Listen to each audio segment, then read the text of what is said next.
Now that you've found UBN Radio and discovered our quality talk shows, it's time to spread the word to friends, family, and the universe. 24 hours of music and talk. Radio without limits. That's why people keep coming back for more. That's ubnradio.com.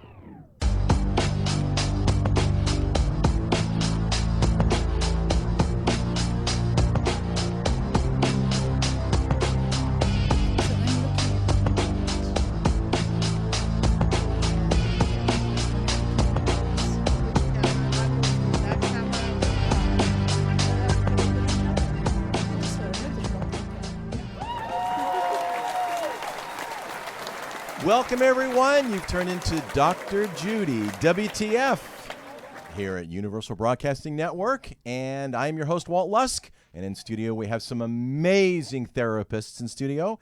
And we have Dr. Judy Rosenberg and Gina Ross. And we're going to be having a really amazing discussion today on basically trauma in the Middle East, which, of course, is becoming more of an issue each passing day. Mm-hmm. And later on, as we do, we'll shrink that tune. It's going to be a fabulous song by the Cranberries, so please stay tuned for that. And thanks for tuning in to us on TuneIn, iTunes, and of course iHeartRadio, and here at UBN Radio Network. So, ladies, welcome. Thank you, and very much appreciate you being on the show. Lady after my own heart, doing a lot of projecting in the Middle East, yes? It's a real pleasure being here, yes. Thank you. Yes, actually, I've been going there steadily for 15 years now, 16 years. Well, I want to hear about your work. I want to hear about the issue as you see it and what programs are in place to resolve. And I know you work with trauma victims, which obviously that region invites a lot of trauma. Mm-hmm. And then how people work through such a thing, especially when the threat is constantly there. It doesn't go away. It's ongoing, right. Yes, right. Yes. So I know you have written a book, and there it is. It is called Beyond the Trauma Vortex into the Healing Vortex, A Guide for You by Gina Ross. And you are an MFCC? Yes, an MFCC. Yes. Okay. And beautiful. she is the founder and president of the International Trauma Healing Institute here in the United States,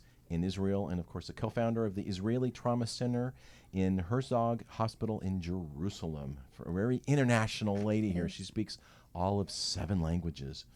And she's known as an expert on the impact of trauma in conflict between groups and nations. She specializes in cutting-edge healing methods that can be brought to the public. And she's written numerous books on this issue and is quite the authority. Well, I'm very excited because some of you don't know that my mind map system, which, Walt, if you would be so kind as to put it up there so people can see it. And those of you that are listening, you can tune into drjudywtf.com and find it there. There we go. There it is. Thank you. So the mind map system was originally intended to be a system for healing global disconnect. And so if you are watching and you're able to see the mind map, the top half is how we splintered off into our individual, I call them isms, and then the bottom half, the middle part is actually how we fell into chaos and then splintered further into a lot of isms: Judaism, Muslimism, Catholicism, all kinds of political isms, and fracturing the human race to a point where we've lost our ability to really understand what it means to be a human being. So that's particularly why I'm very, very happy that you're on the show, because as a Jew, and most of you know that I am Jewish, I'm very proud to be a Judaism, literally, figuratively, okay? But there's no reason for my Judaism to clash with any other isms and annihilate human beings, and that's where I draw the line. So I'm sure you've drawn the line in your own way, and so I want to hear about how you bring together people and heal their trauma. There are so many things that have happened. I think it might be interesting to start what got me interested in the first place. Please. Is when I understood that I was at a workshop and the man I was listening to said something that was magical for me and really oriented my life in a very focused way. Okay. And he said that trauma was at the root of violence. And I go, oh, I have to take this to the Middle East. Wow, Yes. that's quite a statement. Yes. Trauma Is is at the root of violence. And once I understood that, and somehow it was like really an insight that I had to take it there. So I took his techniques there. I spent about 2 years organizing a big trauma conference there. We had 300 people and a lot people coming from Turkey, from the Palestinian territories, from Jerusalem, from everywhere in Israel too. And we had several Americans that came in. It was very successful, and it allowed us to found the trauma center in Jerusalem. And that was like 9 months just before the Intifada. So it was unbelievably What year on was that? time. In 2000. In In the year 2000. 2000, yeah. So this has been in operation for 16 years. Yes. And I'm So, sure yeah. that the techniques and the principles have only grown and become more honed and perfected. Yes. Right. So what I based everything in, so I have several hats in Israel. Okay. So one of my hats is I'm a senior trainer for SETI, the Somatic Experiencing Trauma Center, Trauma Institute, and I'm the one who introduced somatic experiencing in the Middle East, and I'm the one who's in charge in it there, and I'm the one who teaches it there. Okay. So one hat is to actually train all of the mental health people, anybody who's working with trauma, whether they are body workers, psychiatrists, psychologists, social workers, they all come to the trainings. And it's phenomenal experience because you get the body workers with the mental health workers. That doesn't happen anywhere else. Yeah. So it's extraordinary. It's wonderful. And I do that. So that's one hat. And just curious, how often and when is your next trauma training So workshop? I'm leaving in 2 weeks. You are? Yeah. Okay. Better get your tickets. Yeah. Okay. So I'm there about 2.5 to 3 months a year. I go 4 times a year. Occasionally, I've gone 5 or 6 times a year, whatever is needed. And how long are these courses? The full course of somatic experiencing is 36 days over 3 years. I see. But Okay. we have really actually developed many different ways of bringing the information. So the way it developed is like, I thought, okay, here we go. We train the therapist, but then what? There's going to be each therapist. I'll train 500. Each therapist will do 500 people. And then what? That's not enough. So that's where I started writing my first book, which is for the media, to help us heal trauma, terror, and violence. Wow. Okay. And when I start researching the book, I realized the media wasn't just a healer, was also a traumatizer. Yeah, they're an instigator, for goodness Well, sakes. I don't know that they're instigators, but they bring it on too, unwittingly, because they are covering tragedy and they're getting traumatized themselves too. Okay. And then I realized when I did more research that there were 10 social sectors that were involved with trauma, interfacing with it, either creating it or healing it or both. 10 social sectors. Yes. So then we started writing a book for each sector. So this is only one of about 8 or 9 Okay. that I've written. Okay. And some of them have been translated, some of them have not. And it's very specific now. So for what you want to do, so we designed this, what we call the Ross model, which is how to take trauma healing at a national level everywhere in a society. I love it. Which is really what we have to do. Okay. As you said very well, there's an absolutely. ongoing traumatic activation in the Middle East because the threat is never over. Correct. And since 9/11, America is going there too with a sense of threat, and Europe certainly right now Yes. is very involved with that.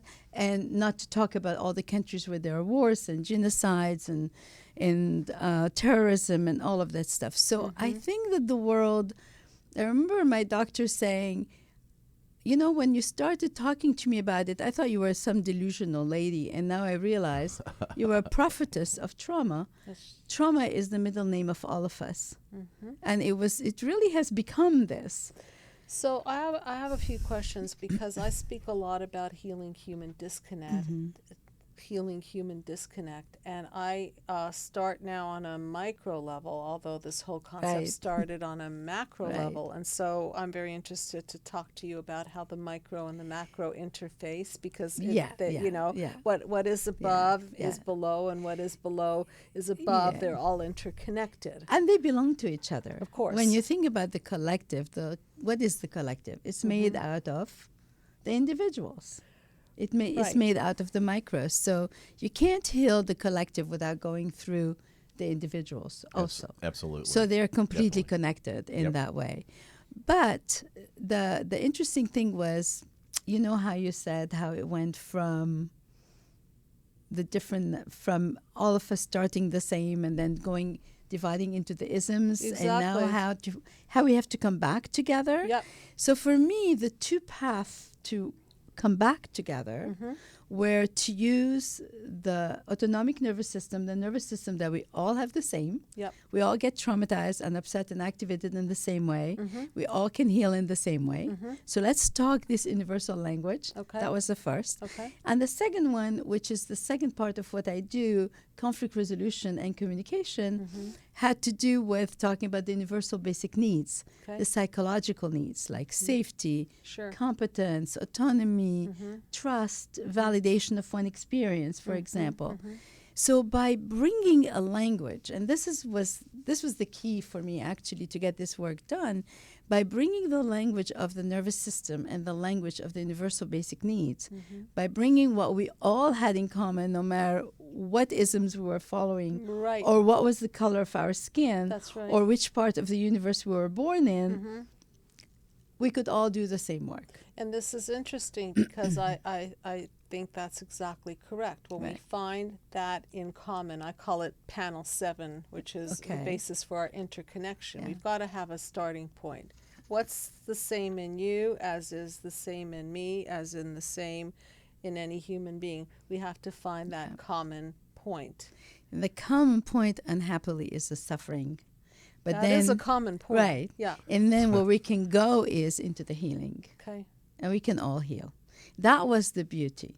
So what happened, as you know very well, the decade of the brain showed that the brain was plastic.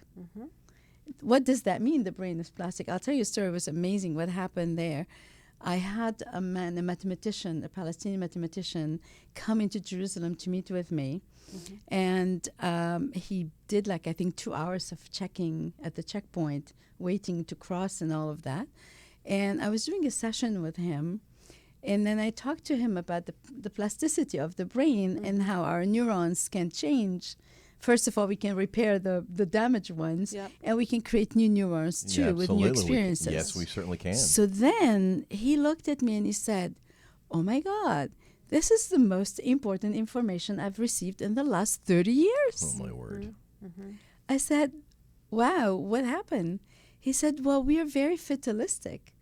And to know that change is possible, Sure. that the brain is plastic, I mean, this is extraordinary."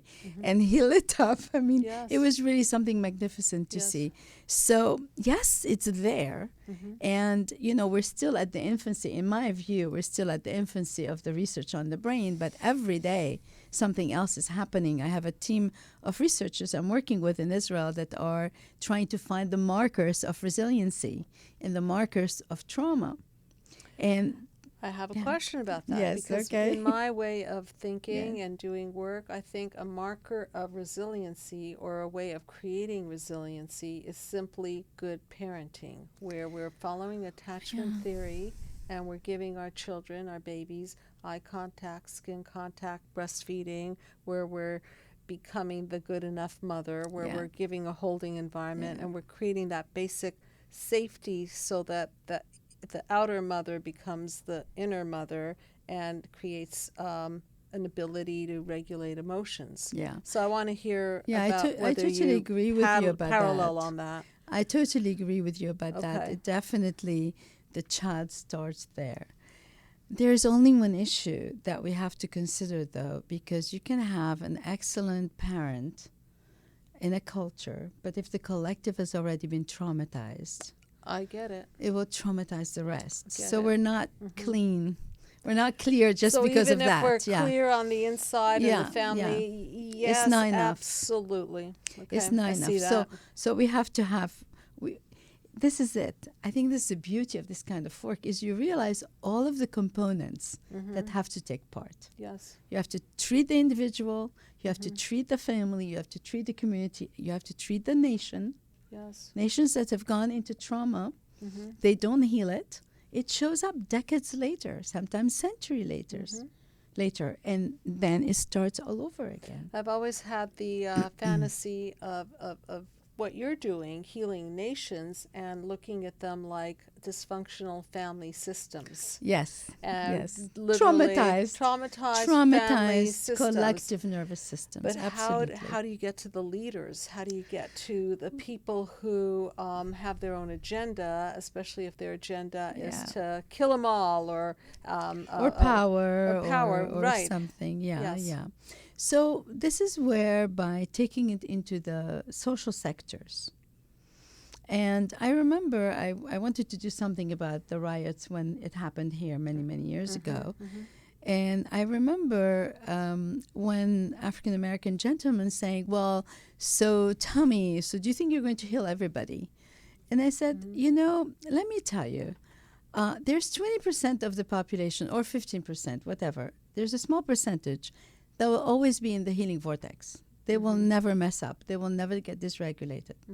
And there'll be another 15 to 20% that'll be traumatized and be very hard to get them out of their trauma. But the rest of the population, depending on who is commanding them, leading them, will go either in the trauma vortex or the healing vortex. Okay. So I don't have to go to the hardest cases. Let's work with the collective. Yeah. Let's work with what's available right now in society. Okay. So we can go into the schools. We're going into the hospitals. I'm actually right now working with the ITF's chief psychologist on a project that's amazing. They just did a wonderful research where they were able to see the markers of resiliency and the markers of trauma, and then they went into the brain and deconditioned the markers of trauma at the unconscious level. I thought, like, what? That's amazing. And now they want to do a joint project that we put in.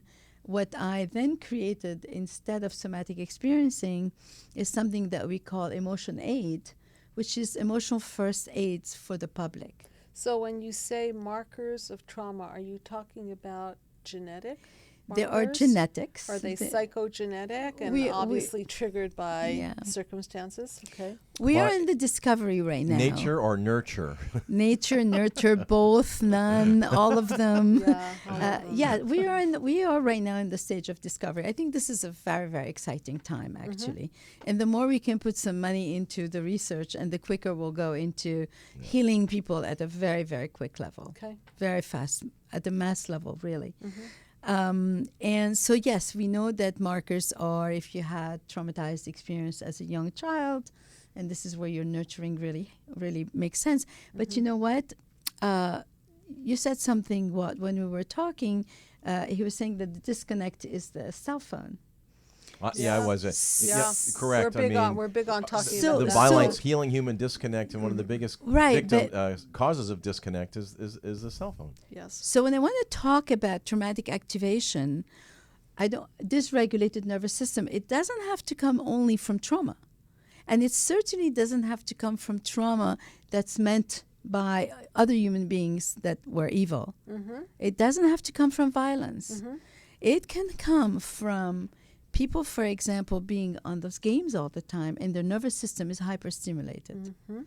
That means, did you say games? Yes. That doesn't playing video games, telephone. Oh, yes. That doesn't mean that they're traumatized, but they can be dysregulated. Yes. Which then, and here's the thing, it's the same effect after all in what happens in terms of symptom. Yes. How much focus can you have? How much concentration can you have? So it's all on a continuum. It's all on a continuum. And then there are different triggers that go activating the central nervous system, the autonomic nervous system. Yes.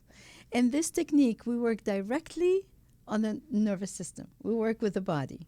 So I want to hear With the about this, body-mind. this technique, and I Yes. did want to ask you about EMDR. If you are a Yes, fan yes. of EMDR, I'm trained in EMDR. I'm a fan of EMDR. Okay. I'm a fan of everything that works. okay. And do you think And do you think and can you EMDR works? can you Yes, define yeah. can you define EMDR for us, Doctor? So EMDR is wait a second, eye movement desensitization reprocessing. Okay. And it's really based on the bilateral stimulation to be able to connect traumatic material with the part of the brain that is healed.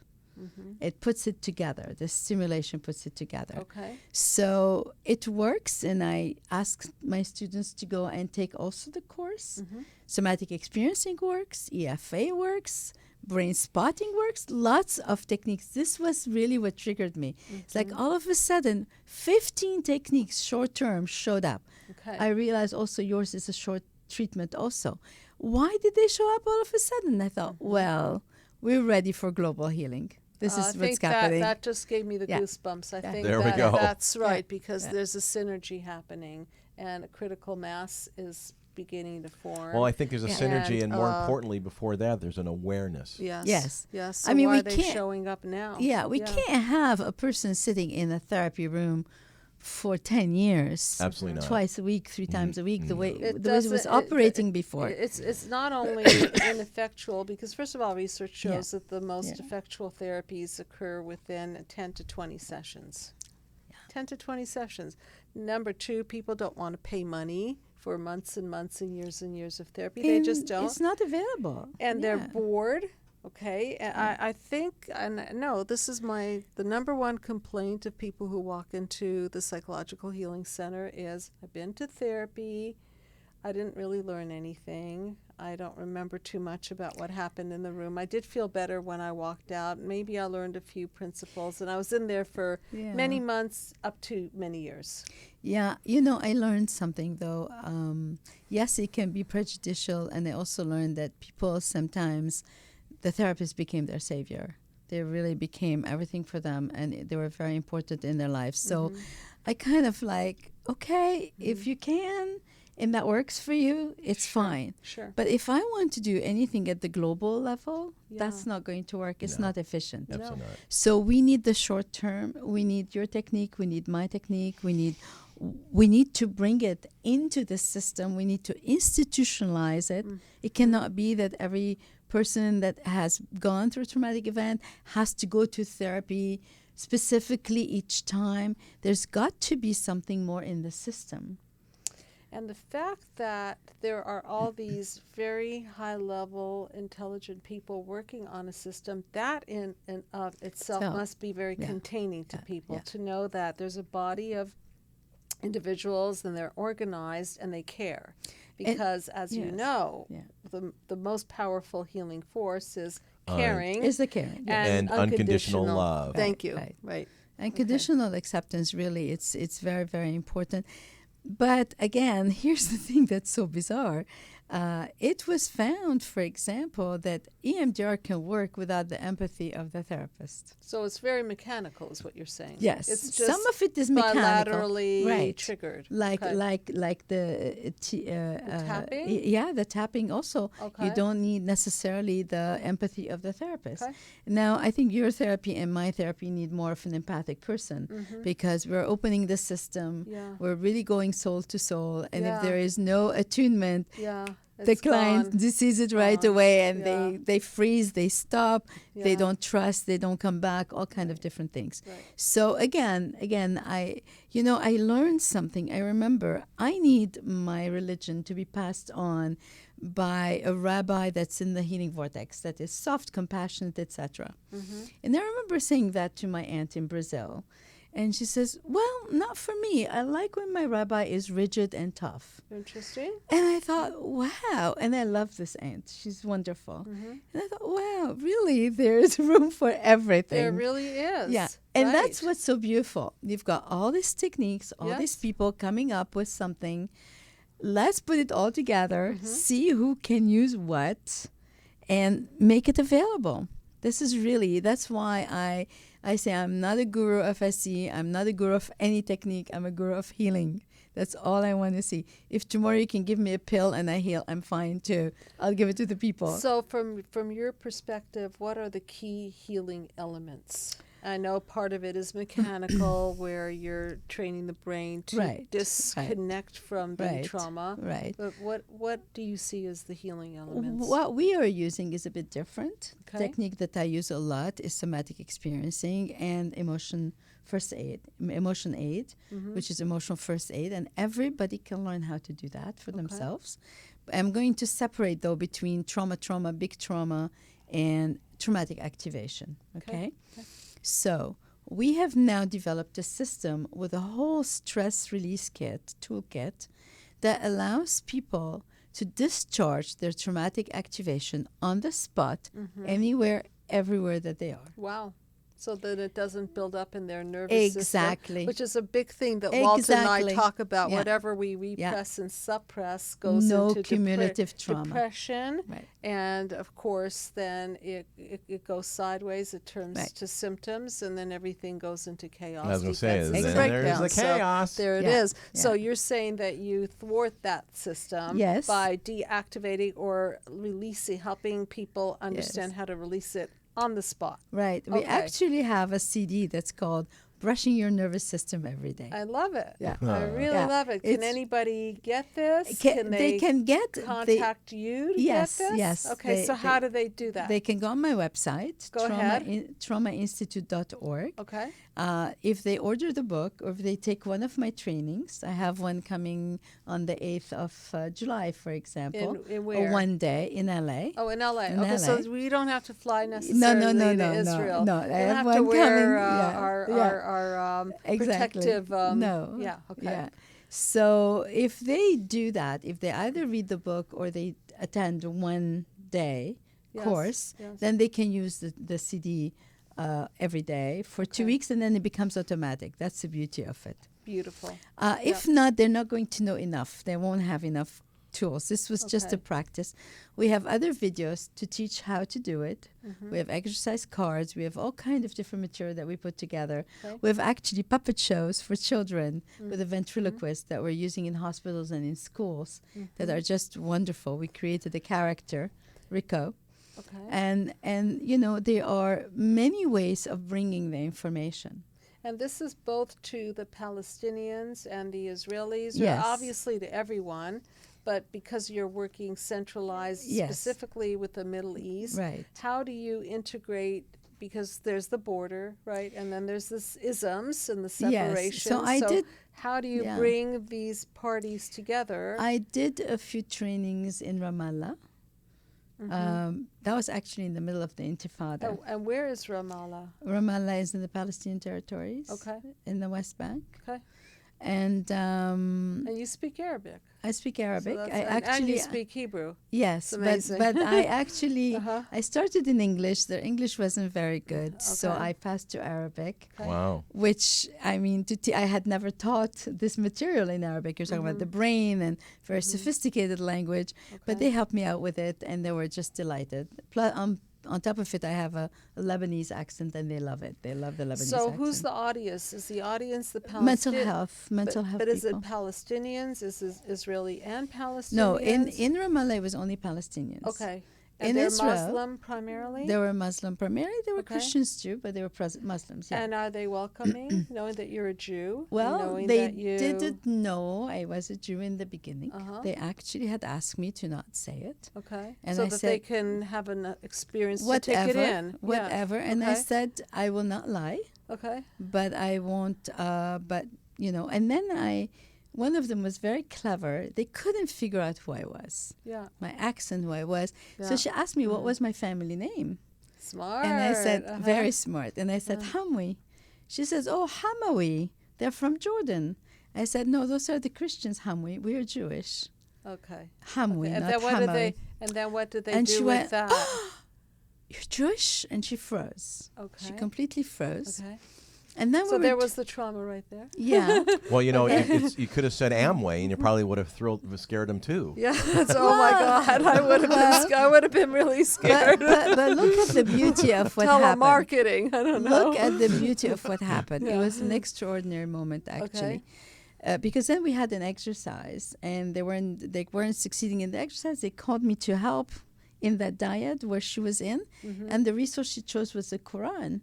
And I said, wow, and when you think about the Quran, what do you notice in your body? Like, I took it as a resource. Yeah. So she looked at me later and she said, you know what? Come back and bring the Israelis with you. Wow, I got the goosebumps on Wow. that one Yeah. too. There you It go. was really Yeah, amazing. yeah. It was really amazing. Yeah. And I do trainings also with the Israeli Arabs in Israel. Israeli Arabs. The Israeli Arabs. Wow, And, And there is and quite a population of It's Israeli 20%? Arabs, and a lot of them are Druzes, aren't they? yes, Some of not a them. lot of them, some of them. Yes. Yeah. Well, the Druze, they are in the IDF, they're serving with us. It's a whole Okay, different story. okay. But with Israeli Arabs, there are several types. You know, you find the spectrum who really want to coexist with the Jews. And actually, I was there during the knife Intifada. And I was very upset and very angry. And I was... That was back in 2000. No, now, Oh, last year. We haven't finished with it yet. Okay. I was there, I think it started in September. I was there right in the middle of it. Can you please define the word Intifada? Let me finish what I'm saying, and then I'll bring back. There was a young woman who was in my class, Israeli Arab woman, and she was the expression of the healing vortex. This woman had so much empathy for the Jewish victims. Apparently her son friends were all soldiers from the IDF, and the son was worried for their well-being, and she was there totally taking our pain in. And I just looked at her, and she brought me into the healing vortex right away. Wow. She was so amazing, so amazing. So the Intifada was what happened. The second Intifada was particularly problematic, where a lot of people died. There were suicide bombers with a lot of explosions, buses exploding, pizzerias, restaurants, nightclubs, everywhere. In what area are we talking Everywhere. about? But You were a talking lot about in Israel. Jerusalem. Yeah, in Israel, of course. And there were like maybe 1,500 dead, 2,000 dead people, and another 4,000 injured. And I did my research in Israel for somatic experiencing, so I was supervising all of the therapists, and so I know what the victims have gone through. I know the details. I know I've worked with some of them directly. It's quite horrendous, and in so many ways I can't even bring it the whole thing right now. So the Intifada was the rebellion to gain control, to gain some sense of control, I think, for them at the time, where they just sent suicide bombers to kill the Jews, the Israeli Jews. And unhappily, and I saw it at the time, I remember talking to my Palestinian co-friends that were doing the trainings with us, and I said, you cannot let the violence come out. When it comes out, you have no idea what's going to happen. It's like a pillow, you open the feathers and you cannot bring them back. And indeed, right now, the violence within the territories is so tremendous between them, among themselves, not only towards the Jews, that I think that everybody took it too lightly. Nobody understood what they were opening. And there's something I want to share with you that to me became so clear during the times of the riots. When there is pain, when there's a group that has pain, what people do is like, oh, if I empathize with your pain, then whatever you do doesn't matter. If you're destructive, I understand what you're doing, okay. Now, if I don't like what you're doing, then I don't care about your pain. It doesn't matter what's happening to you. You can't do what you're doing. And there's this split. You're talking about the disconnect. There's this disconnect that happens where people are incapable of validating the experience of suffering, and then saying no to destructive ways of showing it. And I think that this kind of, not discrimination, but this... the split. No, this kind of understanding specifically that we can validate the suffering and say, but hey, the way you're expressing it is not good for you. It's. I'm going to bring it back to very simple form. Yeah. The way I'm understanding it, it's kind of like saying, of course, this is a very exaggerated situation. I care about you as a human being. I don't like your behavior. Right. And in this way, it's Exactly. a very extreme behavior. Exactly. But I care about you because Right. clearly what you're doing is showing me That that there's you're something in pain. is going on. Yeah. Okay. Yeah, exactly. You got it. And I think that if we can bring this into politics, Yes. a big change will happen very, very quickly. You Yes. know, if we can bring this to the UN, if we can bring this to the international organizations, to the Yes. think tanks Yep. that are working with conflicts. I'm finishing right now my book on conflict resolution, and hopefully I'm just going to send it for free to all the think tanks working with conflicts Yeah. because of the understanding of the role of trauma on conflict. The role of trauma on violence is fundamental. If we don't understand it, we'll never resolve it. Can you touch on, I know as you mentioned this, secondhand trauma? Can you define it in terms of, is it through the media? Yeah, so secondhand trauma is what we feel that is traumatic to us, that dysregulates our nervous system by watching something happen to somebody else. It's not happening to us directly. It's like secondhand smoke. I'm not smoking my cigarette, right. but if you're smoking, my lungs are smoking it anyway. So if you're suffering from trauma and I'm watching you, then my nervous system is getting affected. I just did a continuing education course on trauma, and they were talking about PTSD versus secondhand trauma. And Right. usually secondhand doesn't land in that PTSD. Not where as there's much, the not as nightmares and easily, the yeah. flashbacks and so on. You think Yeah. otherwise? So Is it that your depends. experience? It depends. Like, for Okay. example, I remember after 9/11, the Okay. people that were watching all the time, Uh-huh. they were caught in the vortex of watching. Okay. Well, That's what they had happened. the plane that Okay. was hitting the building, and they played it over and over and over Exactly. again, and then they realized it was a little bit too traumatic. In addition to yes. watching people jump, and they Yes. stopped it. But then there were the people watching this over and over Yes, and over again. absolutely. Those people started having their nightmares. Yes. Yes. So you talk about the vortex of healing, and I could feel it when you say it, because what you're doing is you're drawing that person into what I call panel 7 interconnection. Right, Okay? And exactly, there's that exactly. empathy that happens between two people. And then I'm imagining people are drawn into the vortex of violence. So there's maybe a Yes, vortex of Absolutely. whatever you want to call it, anger, pain, We violence. call it the trauma vortex, actually. The trauma. Okay. And it implies everything, all the symptoms that are happening. Okay, so now my question is, I'm sure very familiar with the amygdala. Yes. And the firing of the amygdala and the primitive brain and how that activates really quickly. And of course, working with people on a daily basis, I could see how quickly they get triggered, and that process goes really, really quickly. You know what we call it, right? Amygdala hijacked. Okay. Yeah. Okay. They are amygdala hijacked. Good. Yeah. And then they're not going to have control over what they're doing. Right, it's a billiard effect, or like a domino Right, effect. Boom, exactly. boom, boom, boom, boom. Okay, so Yeah. now how do you get that? How do you Yes. how do you get that back? Yes. Control. Yes. So here's what's so interesting. When you're working with somatic experiencing, you're talking about the felt sense.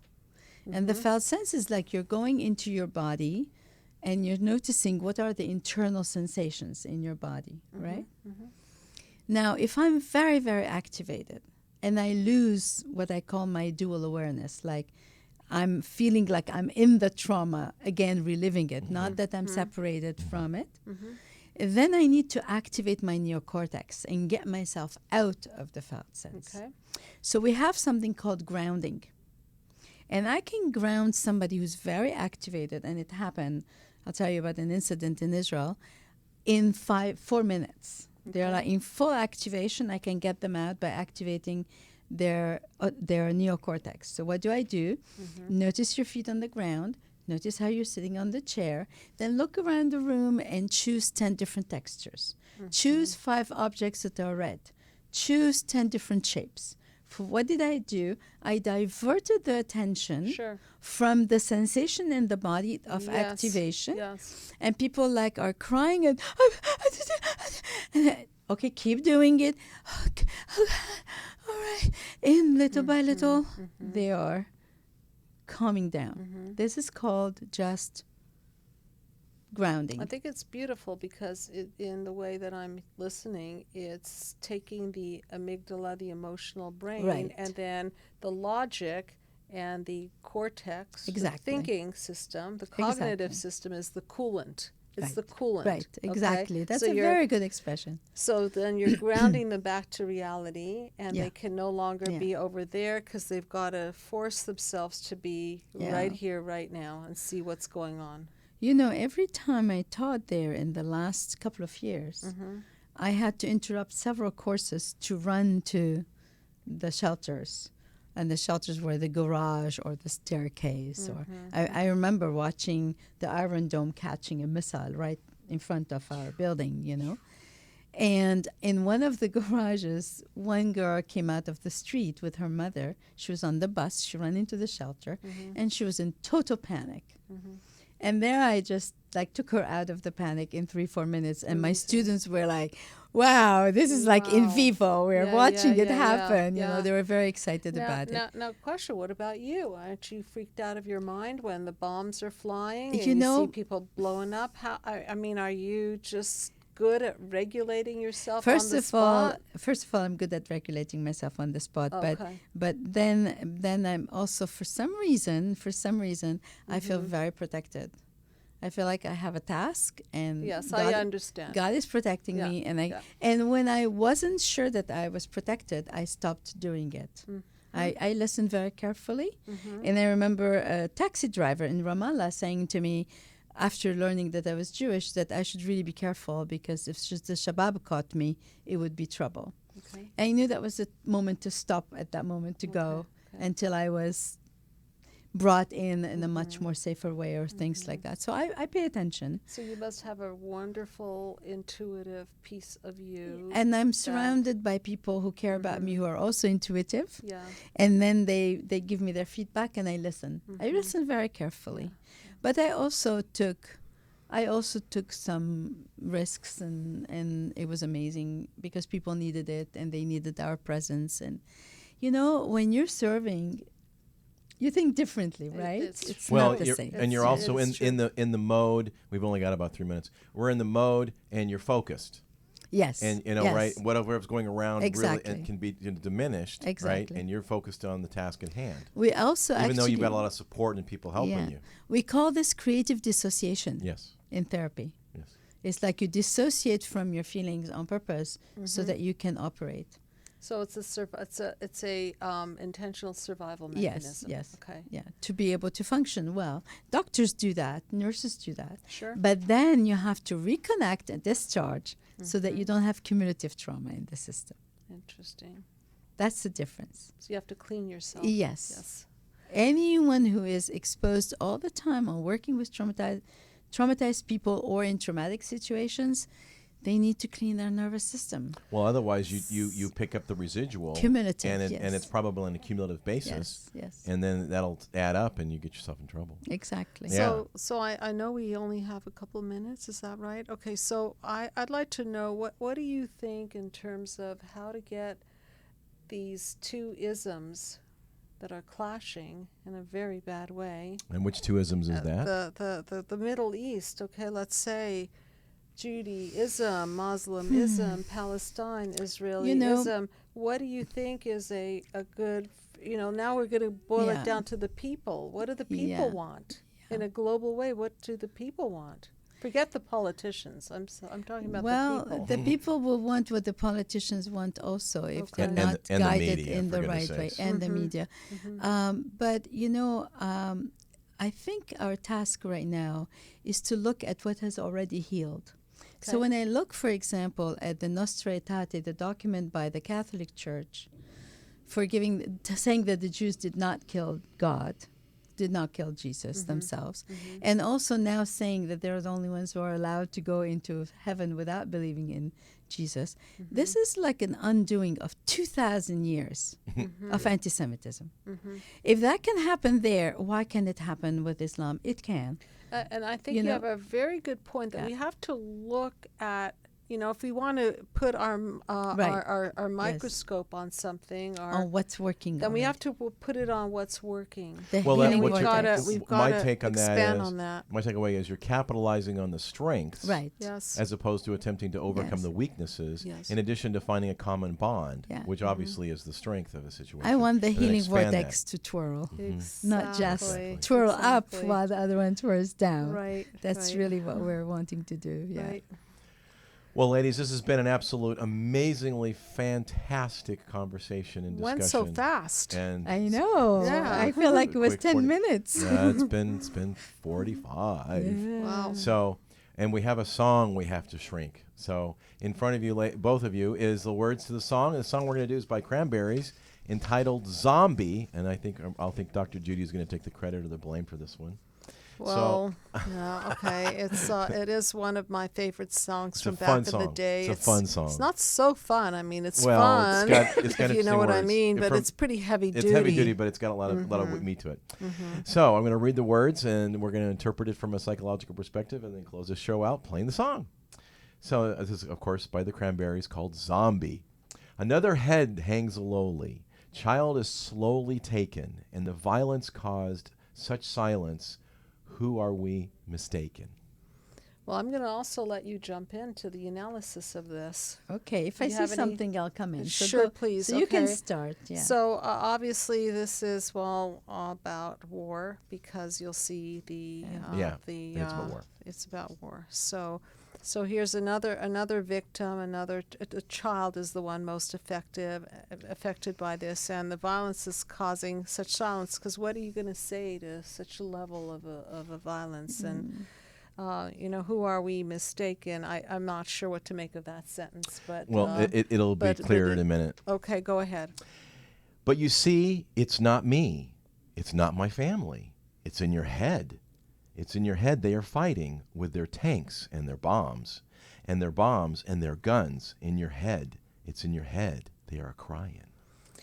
So I see a lot of multi-generational here, and I also see the trauma trigger, that the PTSD is in the head. It's not even anymore That's right. happening, but once it's happened, it's going to keep happening and repeating itself, which I Oh, call the yeah. WTF with the Freud, the Yeah, trauma, yeah. the trauma trigger, Unless it's released. unless it's Yes. And that's what we it's call released. reenactment of trauma. Yes. Right? Yes. It's in your head. It's in your head. Zombie, zombie, zombie. Hey, hey. What's in your head? In your head.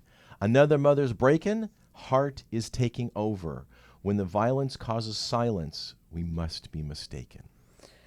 Well, again, it's so in your head, and it's killing the zombie part. It's killing off the life. It's killing off the hope, and and then relating back to the mother, who is the hope. A mother gives birth to have hope and to further the future generation. And heart is taking over. The heartbreak, I'm imagining, is taken over. When the violence causes silence, we must be mistaken. Do you have an idea what they keep referring to as "we must be mistaken"? Mistaken about what? I don't really know what that sentence is all about. What I do know is that when we are in trauma, we mistake everything. That's a good point. The way that we It's- look at everything Yeah. is just totally distorted. I call it the cracked lens of perception. Yes, and I That's what call it the is. trauma lenses. Okay, yes, the yes, same yes, concept. Yes, exactly, Yeah. exactly. It reminds me of the silence. It reminds me of a title of another song by a main group called "Silence Must Be Heard." Yes, yes. I talk about that in my books. It's very important, the pregnant silence. Yes. The quiet that allows for the wisdom, for what I call the third dimension information to come emerge. through. Right. Beautiful. Yeah, Yeah. yeah, it's very important. You know, this is the beauty also, is that when you regulate the nervous system, then you can reconnect spiritually.